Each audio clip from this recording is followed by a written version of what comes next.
السلام علیکم ورحمۃ اللہ وبرکاتہ۔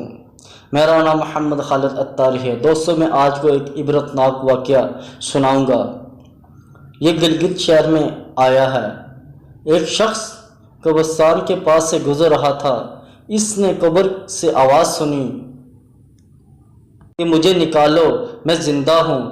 جب ایک دو مرتبہ یہ آواز سنی تو اس نے سوچا یہ میرا وہم اور خیال ہوگا، کوئی آواز نہیں آ رہی۔ لیکن جب مسلسل یہ آواز سنی تو اس کو یقین ہونے لگا۔ چنانچہ قریب میں ایک بستی تھی، وہ شخص اس بستی میں آیا اور لوگوں کو اس آواز کے بارے میں بتا کر کہنے لگا کہ تم بھی میرے ساتھ چلو تو آواز سن لو۔ چنانچہ کچھ لوگ اس کے ساتھ آئے، انہوں نے بھی یہ آواز سنی اور سب کو یقین ہونے لگا واقعی یہ آواز قبر میں سے آ رہی ہے۔ اب ان کو یقین ہونے کے بعد علماء سے رابطہ کرنا چاہا کہ واقعی قبر کھولنا جائز ہے یا نہیں۔ چنانچہ وہ لوگ محلے کے مسجد کے امام صاحب کے پاس گئے اور اس سے کہا اس قبر میں سے آواز آ رہی ہے اور میت کہہ رہی ہے کہ مجھے قبر سے باہر نکالو، میں زندہ ہوں۔ امام صاحب نے فرمایا اگر تمہیں اس بات پر یقین ہو گیا ہو تو قبر کھولو اور اس کو باہر نکالو۔ چنانچہ لوگ ہمت کر کے قبرستان گئے اور جا کر قبر کھولی۔ یوں ہی تختہ ہٹایا تو دیکھا کہ اندر ایک عورت ننگی بیٹھی ہوئی ہے اور اس کا کفن گل چکا ہے، اور وہ عورت کہہ رہی ہے کہ جلدی جاؤ میرے گھر سے کپڑے لاؤ، میں پہن کر باہر نکلوں گی۔ چنانچہ لوگوں نے فوراً دوڑ کر گھر والوں کو اس قصے کے بارے میں بتایا، کپڑے اور چادر لے کر لا کر قبر کے اندر پھینک دی۔ اس عورت نے ان کپڑوں کو پہنا اور چادر اوڑھ کر اور پھر تیزی سے بجلی کی طرح اپنے قبر سے نکلی اور اپنے گھر کی طرف دوڑتی ہوئی بھاگی، جا کر کمرے کے اندر سے کنڈی لگا دی۔ اور جو لوگ قبرستان آئے تھے وہ بھی دوڑ کر اس کے گھر کے پہنچے۔ اب ان کو وہاں جا کر معلوم ہوا کہ اس نے کمرے کے اندر کنڈی لگا دی۔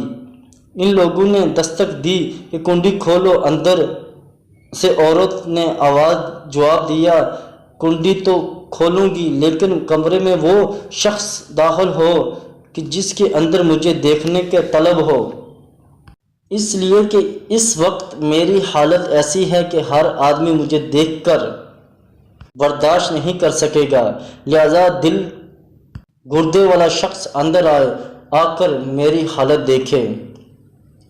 اب سب لوگ اندر جانے سے ڈرتے تھے مگر دو چار آدمی جو مضبوط دل والے تھے انہوں نے کہا کہ تم کنڈی کھولو، ہم اندر آئیں گے۔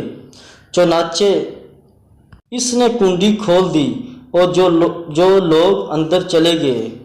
اندر وہ عورت اپنے آپ کو چادر میں چھپائے بیٹھی تھی۔ جب لوگ اندر پہنچے تو اس عورت نے سب سے پہلے اپنے سر کھولا اور ان لوگوں نے دیکھا کہ اس کے سر کے اوپر ایک بھی بال نہیں ہے، وہ بلکہ خالی کھوپڑی ہے، نہ اس پر بال ہے اور نہ کھال ہے، صرف ہڈیاں ہی ہڈیاں۔ لوگوں نے اس سے پوچھا تیرے بال کہاں گئے؟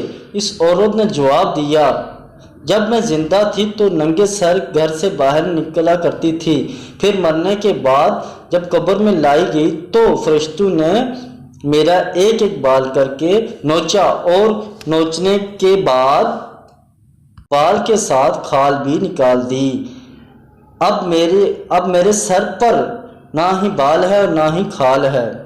دوستو اس سے ثابت ہوتا ہے کہ جو عورت اپنے گھر سے ننگے سر باہر نکلتی ہے تو اس کے حال کیا ہوتا ہے قبر میں مرنے کے بعد۔ تو ہمیں چاہیے اپنے گھر والوں کی صلاح کریں، ننگے سر اپنی مائیں بہنوں کو نہ نکلنے دیں، کیونکہ جو عورت یہ آپ نے واقعہ سنا ہے یہ سچا واقعہ ہے، اس میں کوئی جھوٹ کی گنجائش نہیں ہے، کیونکہ اللہ تبارک و تعالی جب کسی کو صلاح کرنے کی کوشش کرتا ہے تو اس کو یہ عبرتناک واقعہ دکھاتا ہے تاکہ ہمارے پیارے محبوب کی امت سدھر جائے، ہمارے پیارے محبوب کی امت راہ ہدایت پہ آ جائے۔ تو دوستو ہمیں چاہیے کہ ہم علم دین سیکھیں اور دوسروں کو بھی سکھائیں تاکہ ہماری صلاح ہو چکے۔ خالد مدنی ٹی وی کو سبسکرائب ضرور کریں، ساتھ میں جو بیل کی گھنٹی سے ضرور دبائیں، اور میرے آنے والی ویڈیو تاکہ آپ لوگوں کے پاس بخودی پہنچے۔ اور خالد مدنی ٹی وی کی دعاؤں میں یاد رکھیے گا۔ اللہ حافظ۔